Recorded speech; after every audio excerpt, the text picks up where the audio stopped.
من عيسى المحياني، لكن الكرة تصطدم في القائم الايسر لعبد الله الدوسري. هنا تعود تتخلص اخيرا من خالد وتعود ونواف يسجل.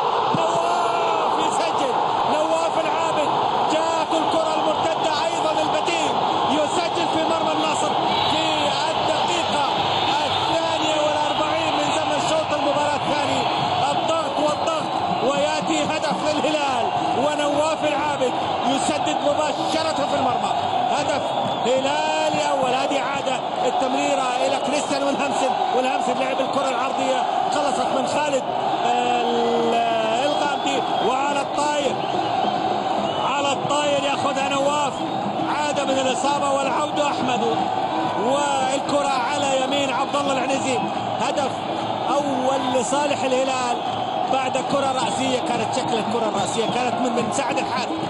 الكرة الرأسية حتى كانت من سعد الحارثي اللي اصطدمت بالقائم، لكن كرة ليس عليها أيضا أي حسرة من نجوم الهلال، لأن هذه الرقصة وهذه الحركات الأكروباتية